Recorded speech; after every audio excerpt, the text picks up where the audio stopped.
Preguei há algum tempo em nossa igreja uma série chamada 20 Mulheres da Bíblia. E escolhi duas delas para considerarmos aqui. São duas mulheres que pertencem ao início da igreja cristã. Com a primeira delas, nesta primeira palavra, nós estaremos nos referenciando pelo ministério do apóstolo Pedro. E na segunda mensagem nós consideraremos uma mulher nos referenciando pelo ministério do apóstolo Paulo. Peço que você abra a Bíblia em Atos dos Apóstolos, no capítulo 9, de 36 a 43. Atos dos Apóstolos, capítulo 9, de 36 a 43.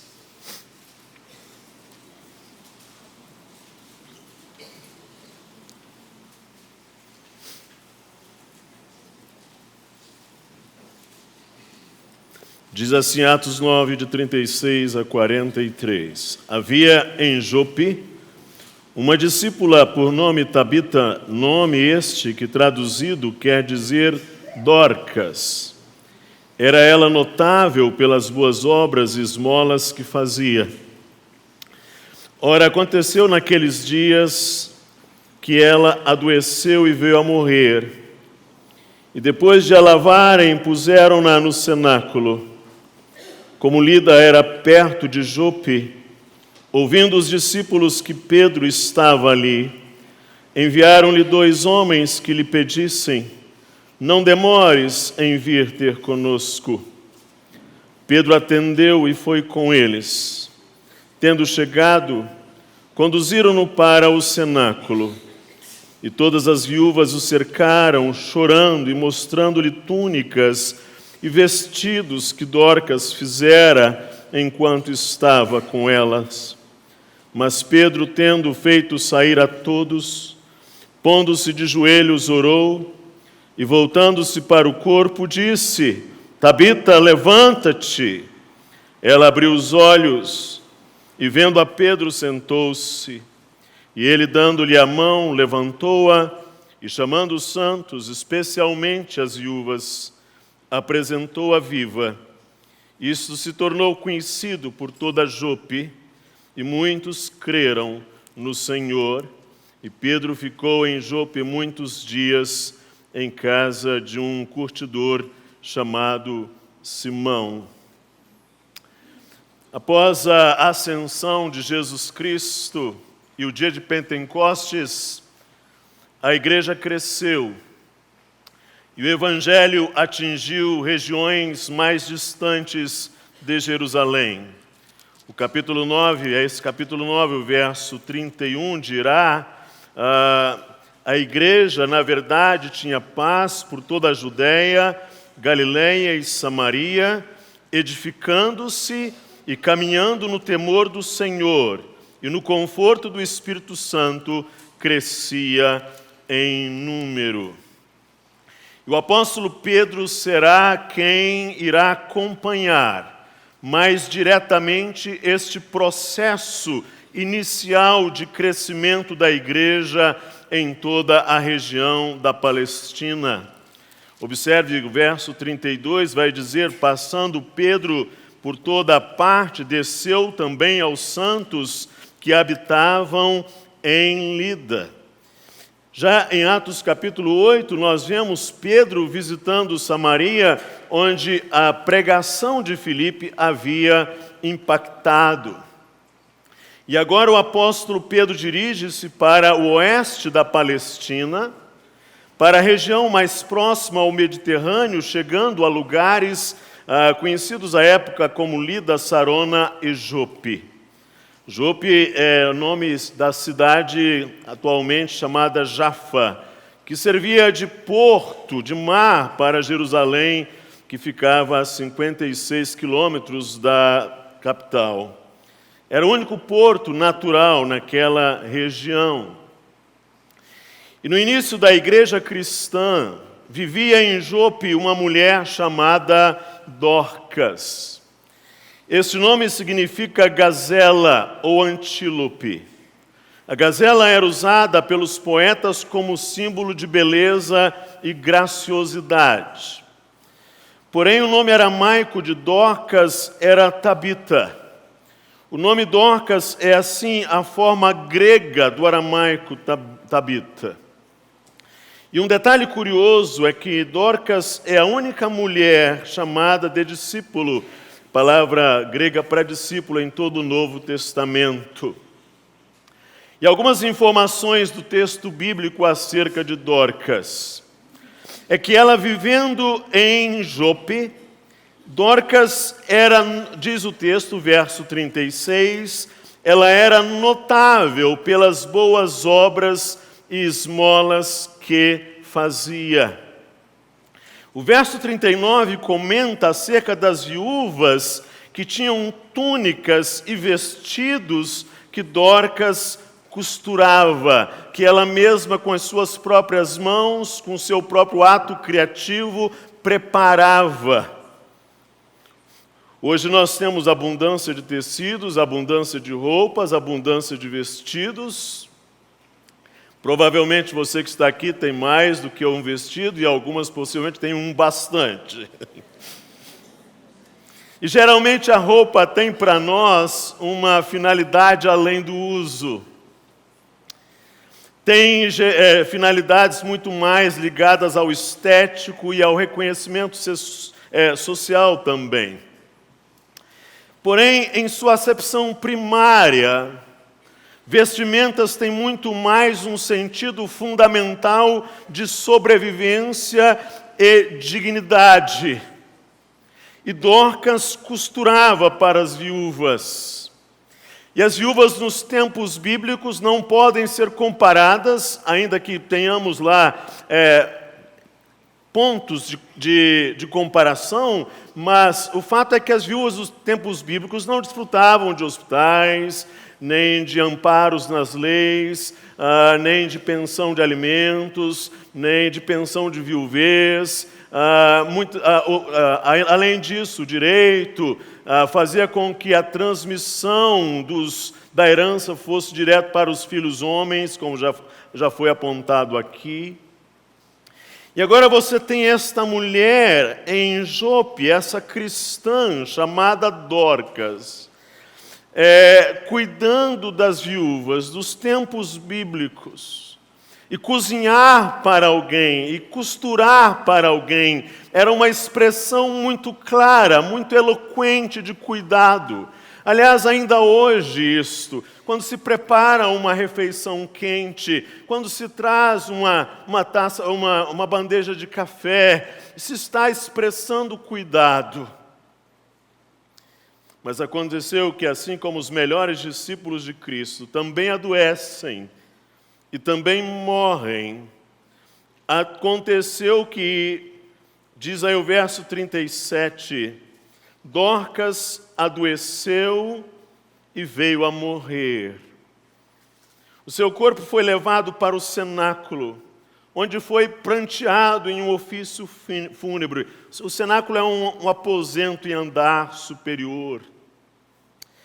E visto que o apóstolo Pedro estava ministrando naquela região, mais precisamente ao norte, em Lida, aliás, os crentes de Jope enviaram mensageiros pedindo a Pedro que viesse rapidamente a Jope, diz o verso 38.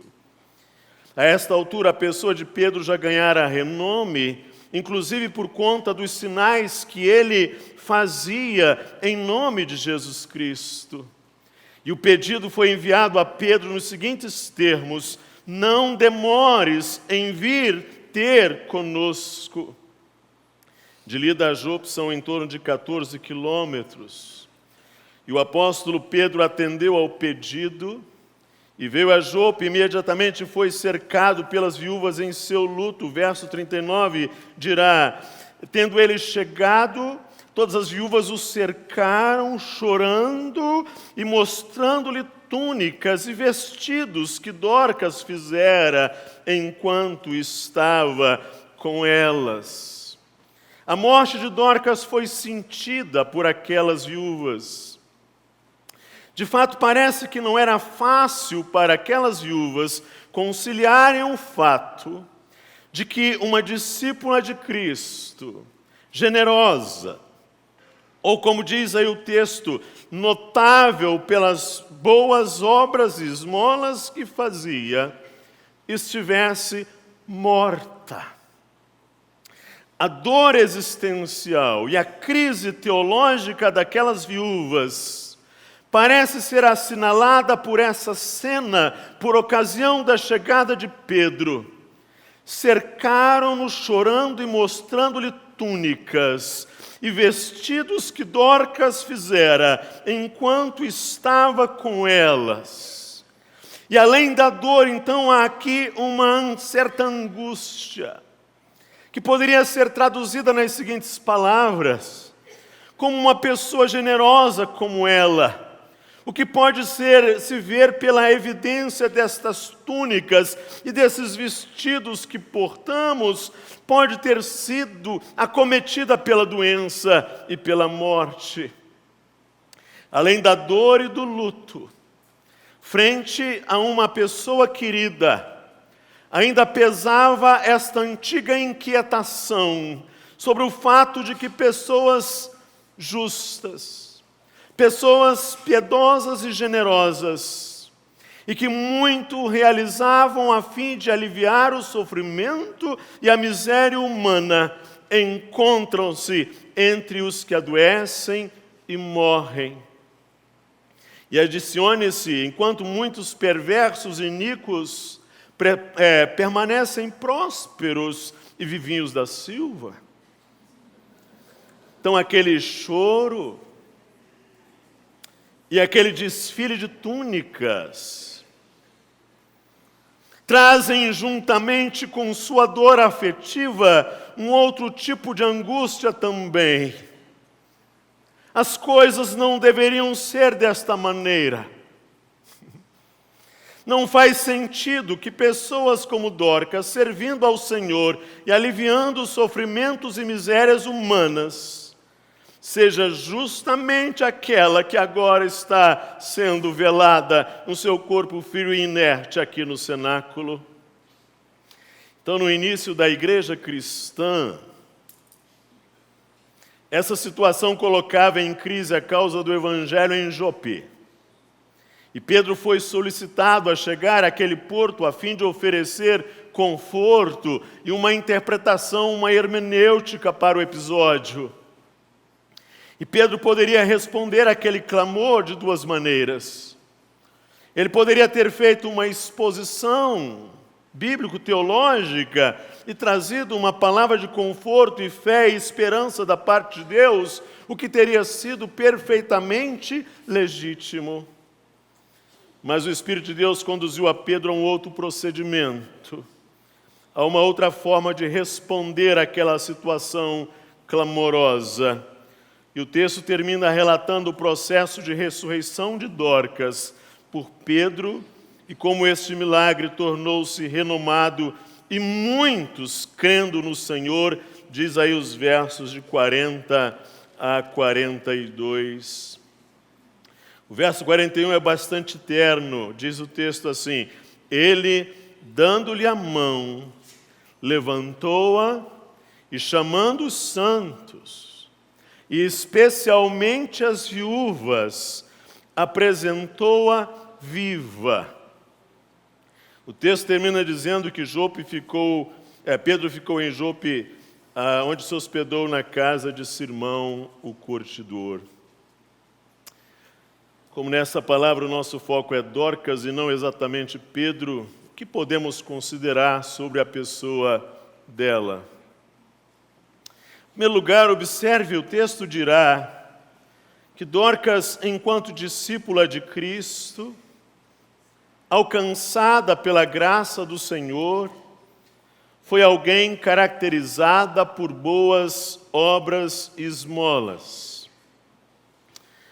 A nossa confissão de fé dedica ao tema Boas Obras um capítulo, e ela nos informa algumas coisas por meio das quais nós podemos situar o ensino bíblico sobre as boas obras, que não seriam apenas obras caritativas, mas seriam um bom proceder, um proceder segundo o bem, segundo a verdade, segundo Deus. Isso seria boa obra.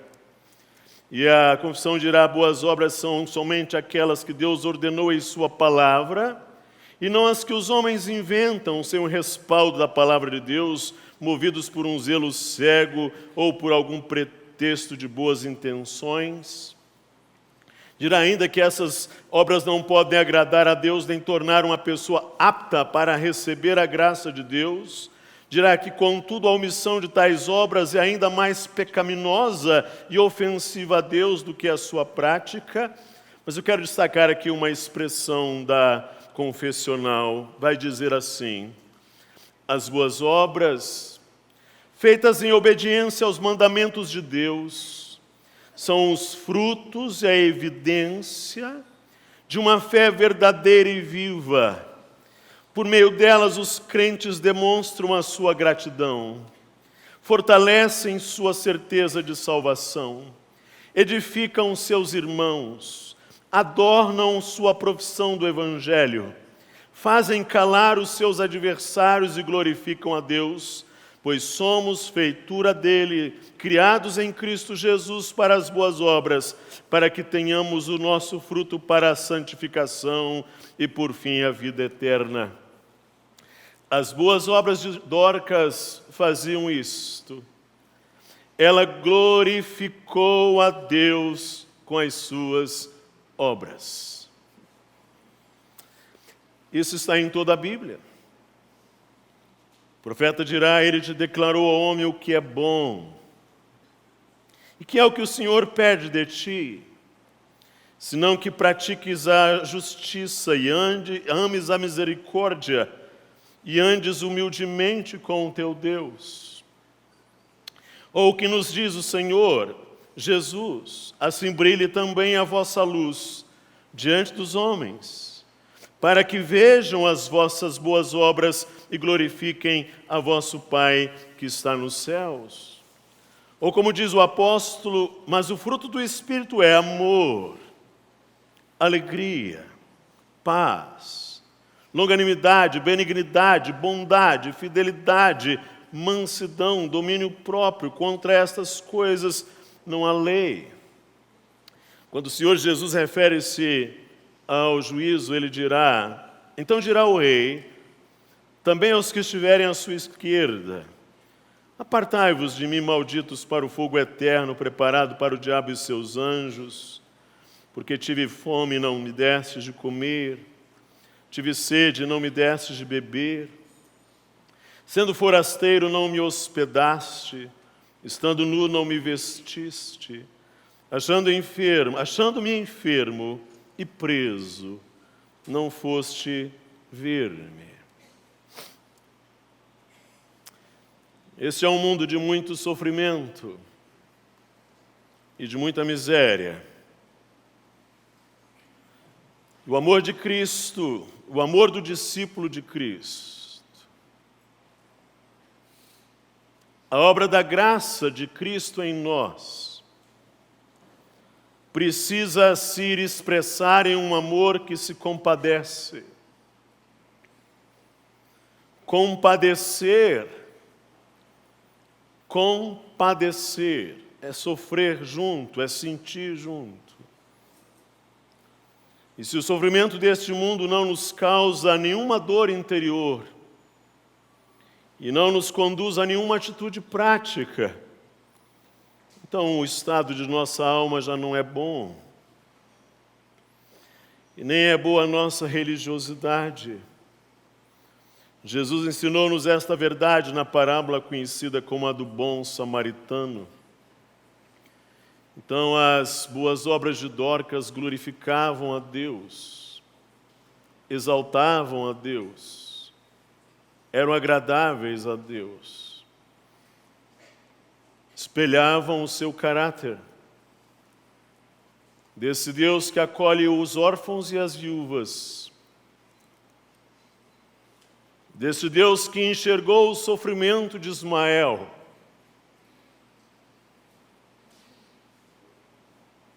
desse Deus que não fica indiferente.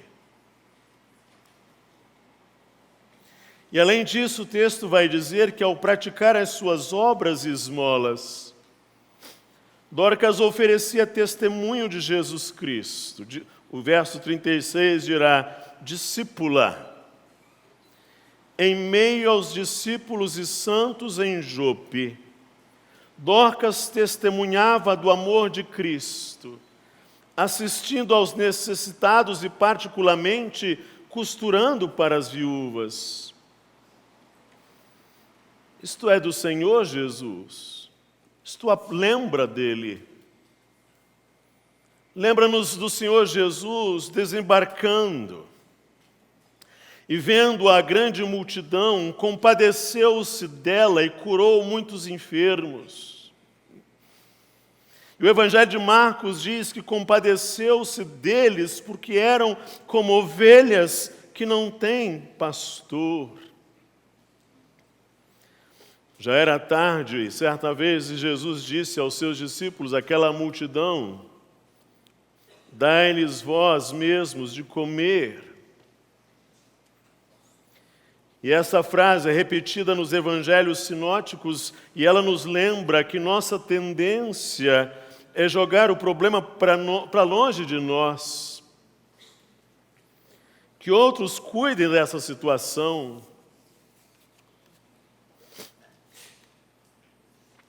Já isto era ensino que o Senhor vinha transmitindo ao seu povo desde os tempos mais remotos.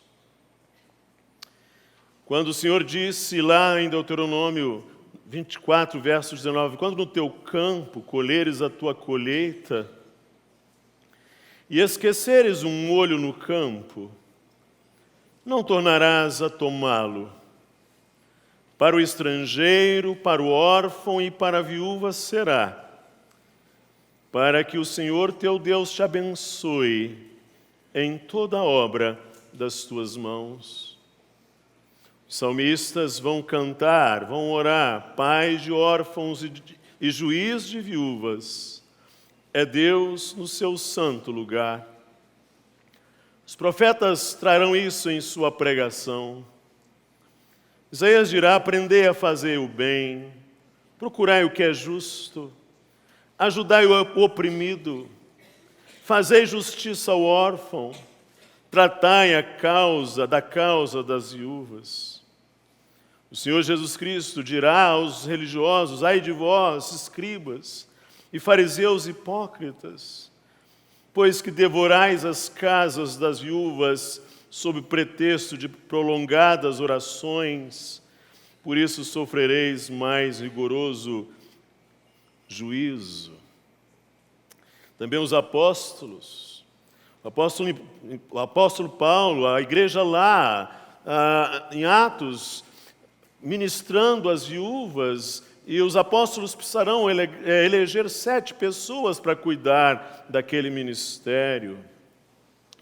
O apóstolo Paulo dirá a Timóteo, se alguma viúva tiver filhos ou netos, aprendam primeiro a exercer piedade para com a sua própria família e a recompensar seus pais, porque isto é bom e agradável diante de Deus.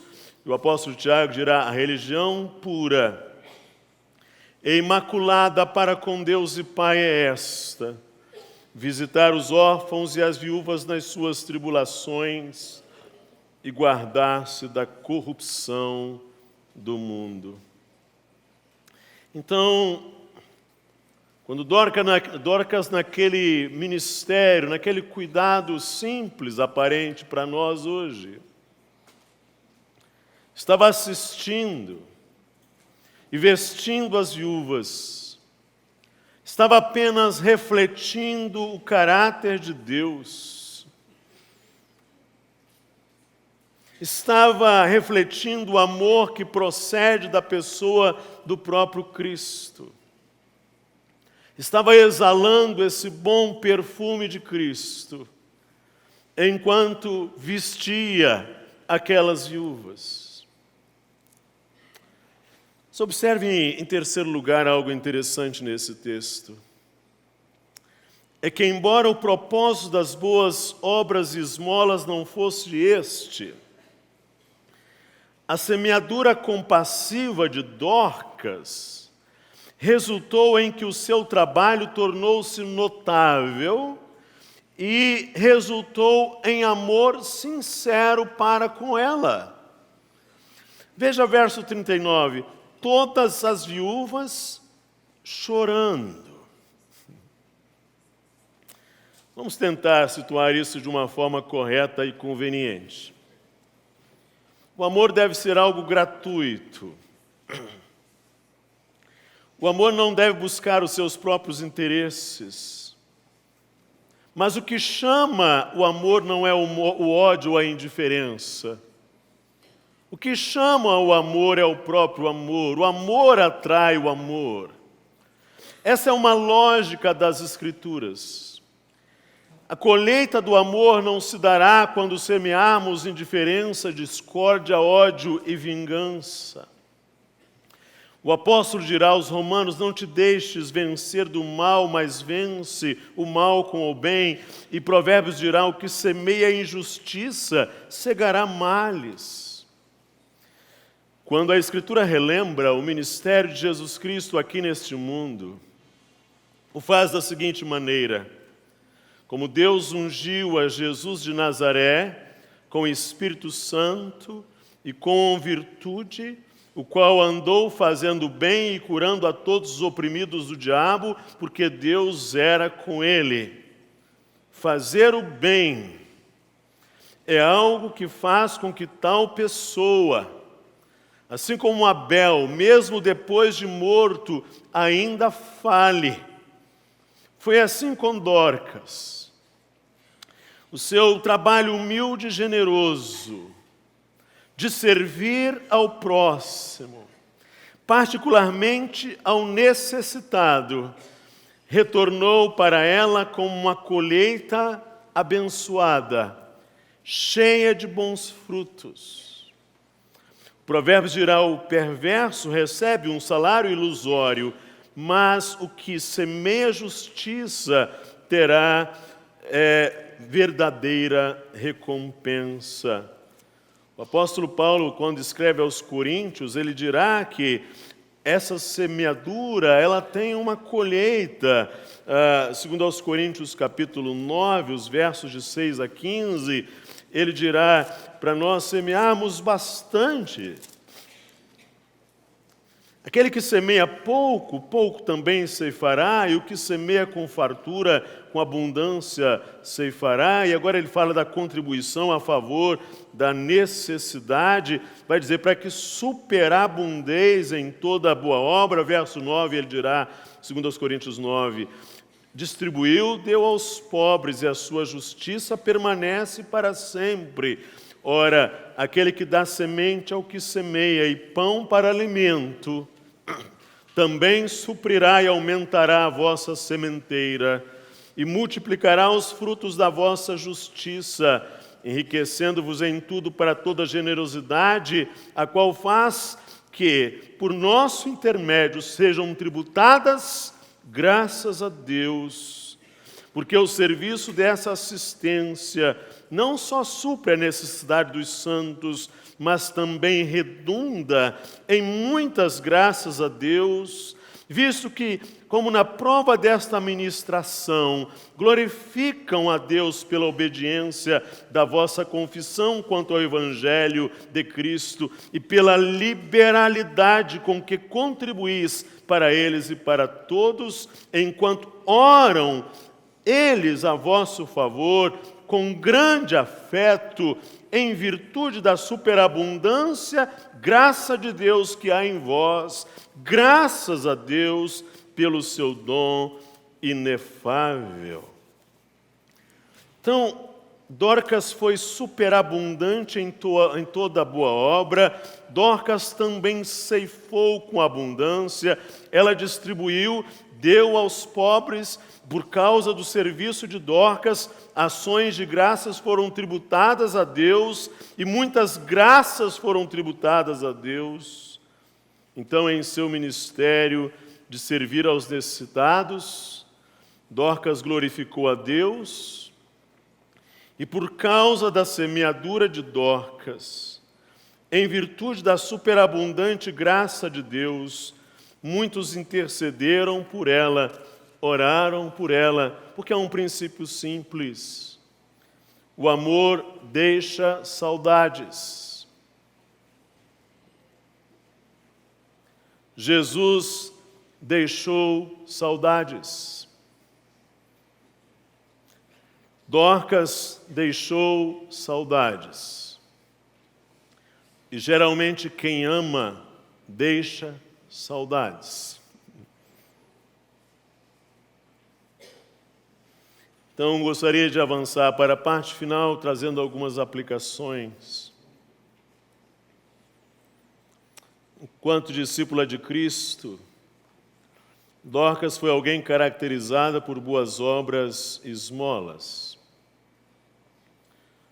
E a lei nos fala que o amor é traduzido de forma prática por investirmos na necessidade do outro. Por isso a palavra de Deus diz que devemos amar ao próximo como a nós mesmos. E o que implica em que não queremos que ela padeça necessidade que nós mesmos não gostaríamos de passar. Você sente que tem gastado o seu tempo em torno de quê? Por vezes é possível que nós gastemos os nossos tempos e energias e recursos apenas em torno de nossos próprios interesses, apenas em torno de nossas próprias motivações pessoais. Você tem percebido que o amor de Deus tem crescido em você? Você tem crescido em compaixão e misericórdia? Como nosso coração tem se posicionado diante da necessidade do outro? Observe que não estamos aqui perguntando como você se sente em relação às posturas do próximo diante das suas necessidades, porque isso a gente já sabe como nós nos sentimos. Nós sabemos como nos sentimos em relação ao que o outro tem, ao que o outro faz em relação às nossas necessidades. Isso já sabemos. Essa resposta é simples. A tendência é que nós sempre esperemos que os outros façam coisas por nós e tendemos a nos ressentir quando eles não fazem. Mas o foco aqui não é este. Como você se sente em relação às posturas do próximo diante das suas necessidades? Não é este o nosso foco. O foco é, você tem considerado com seriedade a expressão do Senhor de que mais bem-aventurada coisa é dar do que receber? Você tem crescido em centrar-se nas necessidades do outro? Ou ainda permanecemos naquele padrão natural e maturo, próprio deste mundo, de colocar-nos a nós mesmos como o centro do mundo e deixando de lado o reino de Deus e a sua justiça?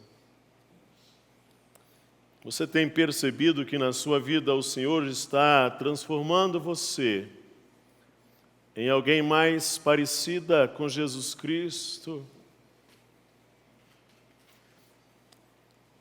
De maior serviço,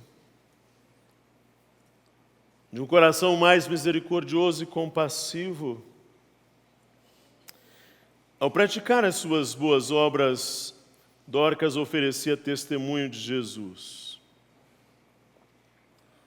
Uma vez Jesus disse que nisto o mundo conhecerá que sois meus discípulos. O quê? Se vos amardes uns aos outros. Você sente que em seu viver as pessoas têm percebido cada vez mais o bom perfume de Cristo? Você tem crescido naquele mesmo espírito de servir que tinha o Senhor Jesus Cristo? Serviço e humildade estão de mãos dadas. Dorcas servia a Cristo e ao próximo. E atraiu para si pessoas, porque era humilde. Servir é a atitude do servo. Por isso Jesus servia, pois ele mesmo disse, ele mesmo se descreveu como alguém humilde e manso de coração. Temos crescido nesta área. O seu testemunho aponta para Cristo. Quando estamos em casa, na vizinhança, no trabalho durante a semana, no trânsito, na universidade, na escola, temos glorificado a Cristo. A sua maneira de viver aproxima as pessoas de Cristo Jesus. Em último lugar, a gente observe aqui, embora o propósito das boas obras e esmolas não fosse esse, a semeadura compassiva de Dorcas resultou em que o seu trabalho tornou-se notável e resultou em amor sincero para com ela. Aquelas mulheres amavam Dorcas. Você tem percebido que as pessoas gostam de sua presença? Elas valorizam a sua presença. Elas apreciam a sua companhia. Elas sentem saudade de sua pessoa. Elas querem você por perto. Isso geralmente diz muito sobre o tipo de pessoa que somos. Até as crianças queriam estar perto de Cristo. As viúvas choravam a perda de Dorcas. E um fato mais notável é que nós lemos nas Escrituras que aqueles que andaram semeando bem, servos do Senhor, deixaram saudades. Então nós mesmos precisamos nos verificar se estamos nos tornando pessoas mais dóceis, mais servis, mais interativas, menos distantes. Somos capazes de abençoar outros com a nossa presença, com os nossos gestos, com as nossas palavras, por vezes com dar um copo d'água. E assim vamos testemunhando de Jesus. Quando era garoto ainda, antes dos 8 anos, 8 para 9 anos, estava em casa de minha avó, e ela apanhou uma vasilha e colocou lá uns legumes, e falou assim: Gilson, leva isso aqui para a vizinha. E cheguei lá, bati, e a vizinha perguntou: você é o neto da Dona Otelina? Eu falei: sou eu. Ela mandou isso aqui para a senhora. E quando ela recebeu, ela derramou uma lágrima.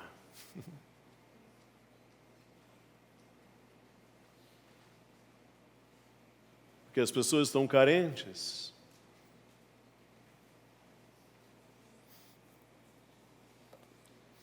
Meu pastor, pastor da minha adolescência, contou-me uma certa ocasião que ele estava num supermercado e uma senhora aproximou-se dele e perguntou assim: "Você sabe onde está o palmito?" E ele disse: "Deixe mostrar onde está o palmito.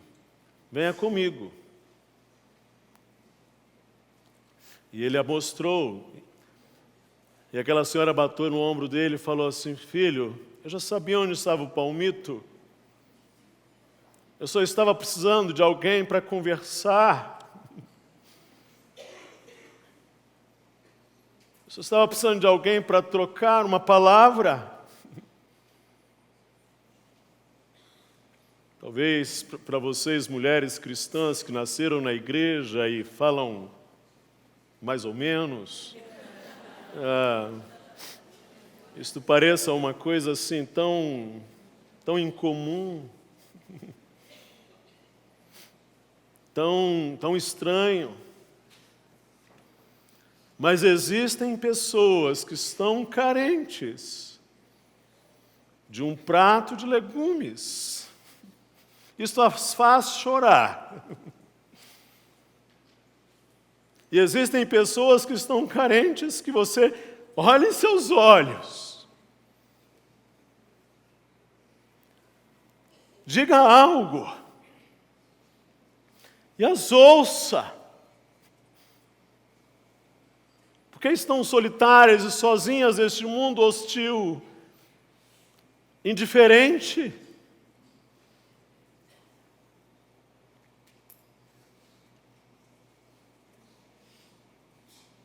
Nós mesmos, então, precisamos verificar se nós estamos abençoando pessoas com a nossa presença.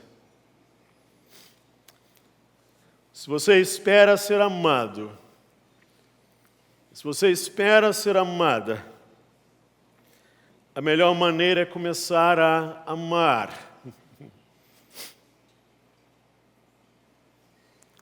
Talvez você já tenha ouvido falar daquele círculo vicioso, o círculo não virtuoso. O marido não ama a esposa não respeita o marido não se sente respeitado. Logo, o marido não ama a esposa não se sente amada. Logo, não respeita o marido. Quem vai quebrar esse círculo?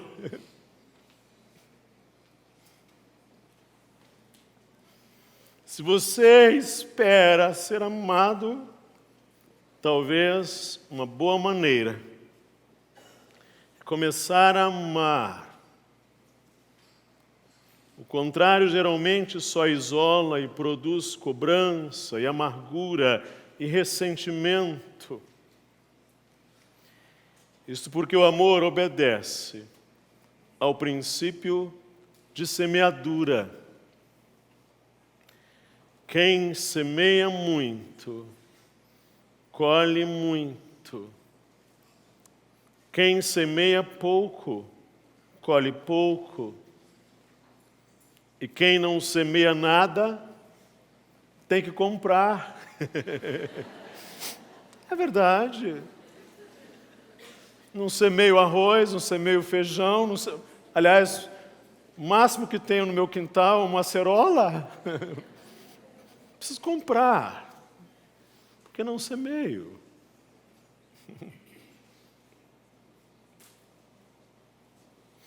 Hoje as pessoas estão comprando amor. Eu sei disso. Estou lá no hospital atendendo e vejo as pessoas comprando caro atenção, afeto, ouvido.